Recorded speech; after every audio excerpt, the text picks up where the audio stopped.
कौन कहते हैं भगवान आते नहीं। कौन कहते हैं भगवान आते नहीं। तुम मीरा के जैसे बुलाते नहीं। कौन कहता है भगवान खाते नहीं। कौन कहता है भगवान खाते नहीं। बेर सपरे के जैसे खिलाते नहीं। बेर सपरे के जैसे खिलाते नहीं। अच्युतम केशवम कृष्ण दामोदरम। अच्युतम केशवम कृष्ण। 8ই জুন রবিবার আমরা বেরিয়ে পড়েছিলাম তিনজন মিলে স্নান যাত্রার উদ্দেশ্যে মহাপ্রভুর দর্শনে পুরী।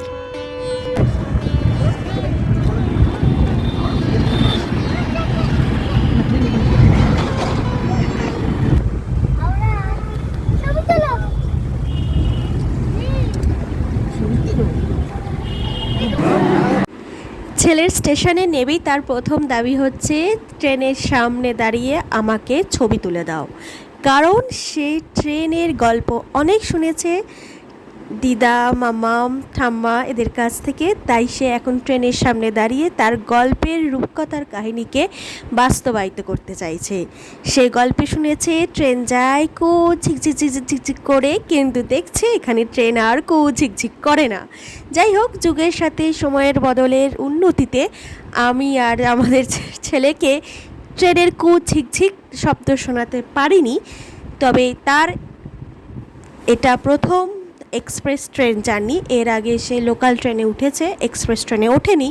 যেহেতু দূরে সে থাকে তাই ফ্লাইটে করে তাকে যাতায়াত করতে হয়েছিল। ছোট মানুষ ট্রেনে নাইট স্টে করতে গেলে একটু অসুবিধাজনক ব্যাপার হয়ে যেত। তাই তার এটা প্রথম ট্রেন জার্নি। সে ভীষণ রকমভাবে উত্তেজিত, আর কিছু না কিছু সে সবসময় কথা বলতেই থাকে। ট্রেন হোক, সে মানুষজন হোক, রাস্তার ফেরিওয়ালা হোক, ব্রিজ হোক, পার্থিব জিনিস হোক, অপার্থিব জিনিস হোক, যাই হোক, যেটাই ওর কাছে প্রথম লাগে, নতুন লাগে, মনের মতন লাগে, সেটাকে নিয়েই ও সারাক্ষণ ভাবতে ও গল্প করতে থাকে। সেই গল্প আলাপ আলোচনার মাধ্যমেই শুরু হলো আমাদের এই যাত্রা। জয় জগন্নাথ বলে স্নান যাত্রার দিন কাটিয়ে পরের দিন আমরা ফিরব, এই আমাদের প্ল্যান আছে। চলুন চলা যাক বাকিটা পথ আমাদের সাথে পুরীতে। প্লেনে টেক অফের সময় এই ট্রেগুলো খোলা যায় না, টেক অফ ল্যান্ডিং এর সময়, কিন্তু ট্রেনে তুমি যখন তখন খুলতে পারো। মুখে হাত দিও না। দেখি, tata. Wave your hand, wave করো, wave your hand. Foot rest দেখো, এটা এই যে ফুট রেস্ট। এই তো আমি ফুট রেস্টে পা দেখেছি। হ্যাঁ, তুমিও টুকি দিয়েছিলে, দেখা এইখানে টুকিয়ে দিতে হয় মুখ, এই সিটের ফাঁকে খাজে।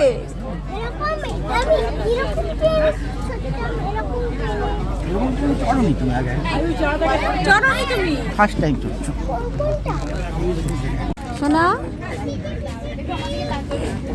কি দেখছো? তোমার তো সিট এইটা, দেখো। ও এ দেখো, জল দিল। এই স্নান যাত্রার দিনে মহাপ্রভুকে 108 ঘড়ায় স্নান করানো হয়, আর তারই সঙ্গে তার বিভিন্ন রকমের পোশাকও বদল করা হয়। এক এক প্রহরে এক এক পোশাক উনি ধারণ করে থাকেন। যাই হোক, এই 108 ঘড়ায় স্নান করার পর কিন্তু প্রভুর জ্বর আসে। সেই জন্য রথের আগের দিন অবধি প্রভুর জ্বরের চিকিৎসা চলে। তার জন্য আলাদা করে আয়ুর্বেদিক ডক্টর উপাধিযুক্ত মানুষজন নিযুক্ত থাকেন তার সেবার এই কাজে, এবং মন্দিরে পুরোপুরি দর্শন বন্ধ থাকে। ঠিক রথযাত্রার দিন প্রভুর শরীর সুস্থ হন, উনি তখন মাসির বাড়িতে ভ্রমণ করেন। তখনও কিন্তু উনি পুরীর জগন্নাথ মন্দিরে থাকেন না, চলে যান গুন্ডিচেরিতে। ওখান থেকে উনি উল্টো রথে ফেরেন তার পরের দিন মানে উল্টো রথের পরের দিন শুরু হয় জগন্নাথ প্রভুর দর্শন পুরীর জগন্নাথ মন্দিরে। আর বছরের বাকি 364 দিন প্রভুকে কোনো রকমভাবে স্নান করানো হয় না, যেহেতু প্রভুর মূর্তি নিমকাঠের তৈরি হয়, তাই 364 দিন প্রভুর গায়ে কোনো জল লাগানো হয় না। শুধু স্নানযাত্রার দিন মহাপ্রভুর জন্মতিথি হিসাবে গণ্য করা হয়, আর সেদিনকেই প্রভুর মাথায় গঙ্গা জল দুধ দিয়ে 108 ঘড়া জলে ওনাকে স্নান করানো হয়। আচ্ছা, তোমাকেও ব্রেকফাস্ট দেবে।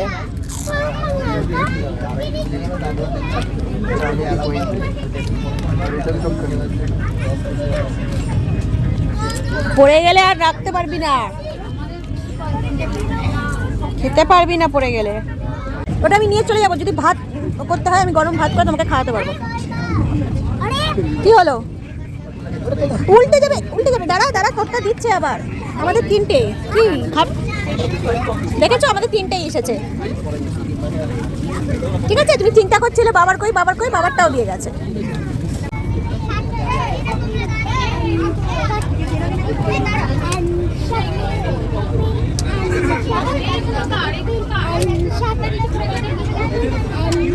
আচ্ছা, ওপেন অ্যান্ড শার্ট। হাতটাকে খুলছে ওপেন বলছে, আবার বন্ধ করছে শার্ট বলছে।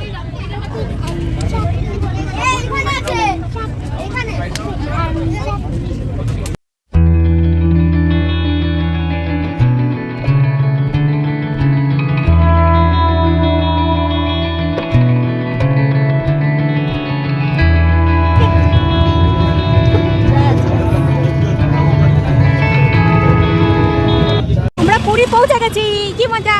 পুরী পৌঁছে গেছি, টোটো করে যাচ্ছি। কোথায় যাচ্ছি আমরা এখন? হোটেল। হোটেল যাচ্ছ তো শোনা? কি আশ্চর্য ব্যাপার, হোটেলের সামনেই। অ্যাকচুয়ালি আমরা বাড়িতে থেকেই চান করে বেরিয়েছিলাম, তাই বাড়িতে এসে ফ্রেশ হয়ে হোটেল থেকে বেরোচ্ছিলাম খাবারের উদ্দেশ্যে।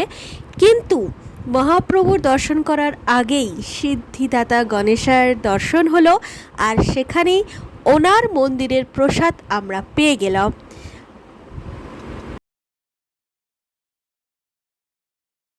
এই যে আমরা মন্দিরে যাচ্ছি রাতের দর্শন করতে, রাতের দর্শন করতে যাচ্ছি। একটু দেরি হয়ে গেছে আমাদের আজকে, কিন্তু যাই হোক, কালকে তাড়াতাড়ি যাবাতে সবাই এসেছি এখানে, তো দেরি হয়ে গেছে। আরতির টাইমটা চলে গেছে, কালকে আশা করি দেখতে পাবো। আজকে ভগবানকেই দর্শন করে আসি, মহাপ্রভুরই দর্শন পেলে আমরা ধন্য হয়ে যাব। এই যে বাপ বেটা চলছে মন্দিরের উদ্দেশ্যে।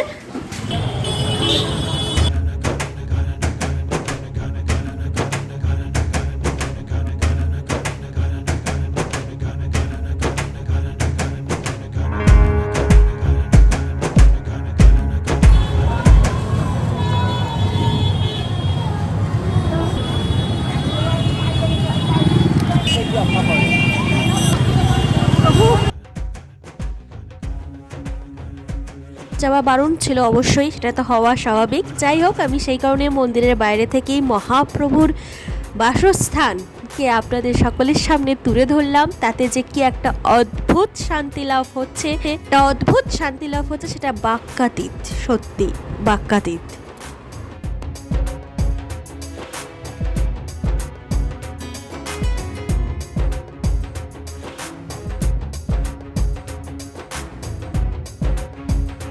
চারিদিক জনমানবে যেন প্রভুকে ঘিরে রয়েছে, জনরাশের মধ্যে যেন পুরীর ধাম বিরাজিত এখন।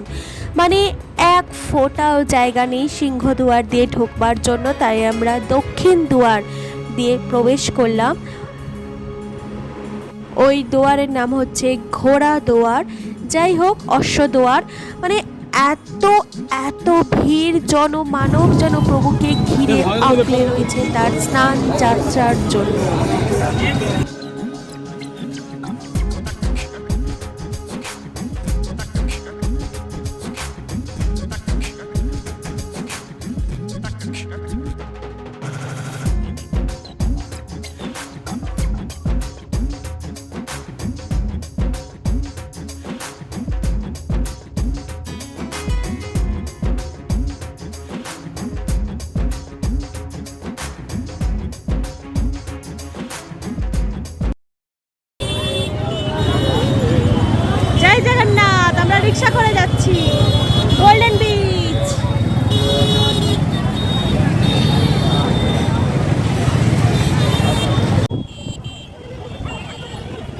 कितना करके কত করে গো? 120 करके दो। अच्छा आपका नाम बताइए, हम ब्लॉगिंग करते हैं। मेरा नाम बताए? हाँ तो आप लोग आएंगे तो आपके पास ही आएंगे ना। मेरा नाम है चक्रधर। अच्छा ठीक है चलो।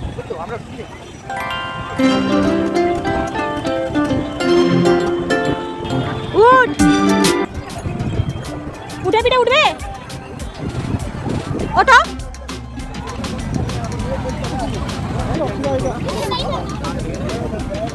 ভাইয়া সাপ কত করে দাদা?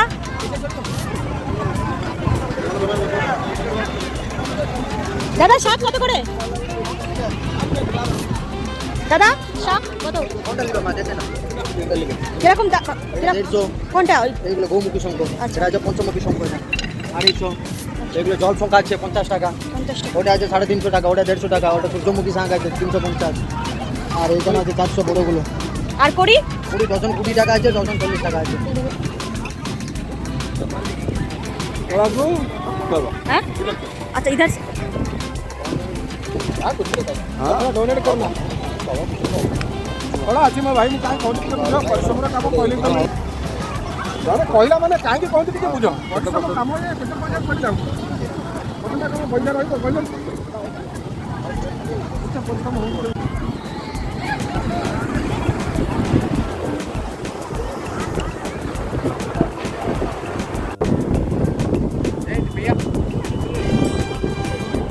চড়বে বাবা চড়বে কেন? একটু বাবা উঠে যাচ্ছে দেখেছো? এই দেখো যাও দেখো বাবা চলিয়ে আসে, বাবা চলে গেছে উঠে। দেখো এখানে টেডি আছে বাবা, আমি কই দেব, কেন অসুবিধা নেই, এখন টেডি আছে, তুমি যাবে বেড বেড খেলো, কেন অসুবিধা নেই, আমি কই দিয়ে দেব।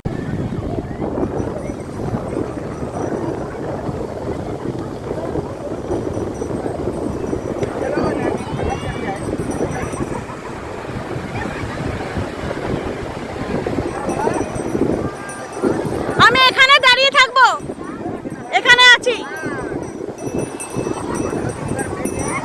আমি এখানে আছি, এখানে দাঁড়াবো। यहाँ पर ही लगाना है। मैं यहाँ पर रुकती हूँ ना, आप यहाँ पर नहीं, हम नहीं जाते। नहीं ना मुझे चल नहीं नहीं ना ना আমার ভয় লাগছে। দিদি কিছু হবে না, চলো আমি টাটা।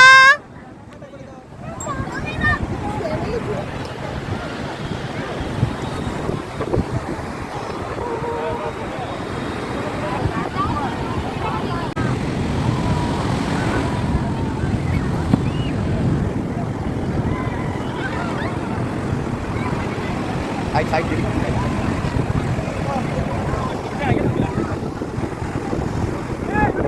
একটা একটা ছবি নাও, একটা একটা তাকাও, দাঁড়াও, বাস বাস ঠিক আছে। ভালো লেগেছে রিজু?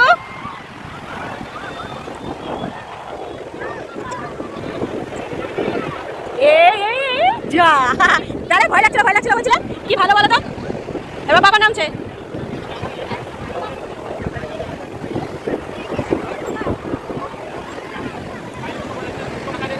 জাগর ভালো লেগেছে তোমার? তোমার ভালো লেগেছে?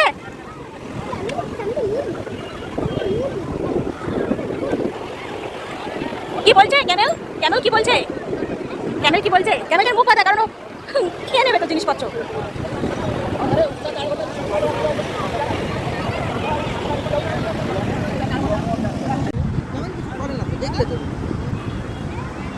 ক্যামেলটা তো বসে আছে,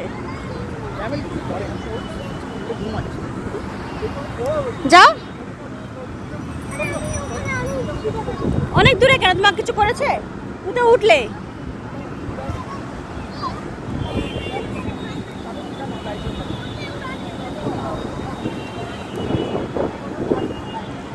চলো এসো। ততক্ষণ একটু কবিতা শোনা যাক। আজকের ছাড়া আমাদের যুগে আমরা যখন খেলেছি পুতুল খেলা, তোমরা এই যুগে সেই বয়সেই লেখাপড়া করো মেলা। আমরা যখন আকাশের তলে উড়িয়াছি শুধু ঘুড়ি, তোমরা এখন কলের জাহাজ চালাও গগন জুড়ে। উত্তর মেরু দক্ষিণ মেরু সব তোমাদের জানা। আমরা শুনেছি সেখানে রয়েছে জিন পরি দেওতানা। পাতালপুরীর অজানা কাহিনী তোমরা শোনাও সবে। মেরুতে মেরুতে জানা পরিচয় কেমন করিয়া হবে? তোমাদের ঘরে আলোর অভাব কভু নাহি হবে, আর আকাশ আলোক বাঁধি আনি দূর করিবে অন্ধকার। শস্য শ্যামলা এই মাটি মার অঙ্গ পুষ্ট করে, আনিবে অটুট স্বাস্থ্য সবল দেহ মন ঘরে ঘরে। তোমাদের গানে কল কল তানে উচ্ছ্বসী উঠিবে নদী সরস করিয়া তৃণ, ও তরুরে বহিবে সে নিরবধি। তোমরা আনিবে ফুল ও ফসল পাখি ডাকা রাঙা ভোর, জগৎ করিবে মধুময় প্রাণে প্রাণে বাঁধি প্রীতিভর। না দেবে দেবে, ঠিক সময় হলে দেবে। হাসো হাসো।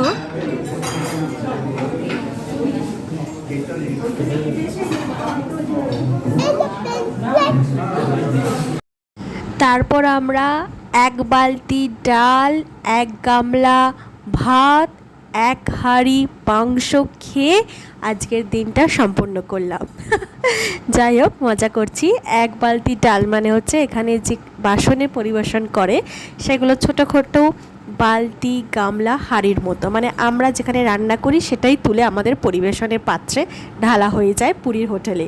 যেমন এক বালতি ডাল মানে এটা ছোট বালতিতে করে ওরা ডাল দিয়ে গেল। এক গামলা ভাত মানে যে গামলাতে একটা ছোট গামলা টাইপের ডেচকিতে ভাত পরিবেশন করেছে। এক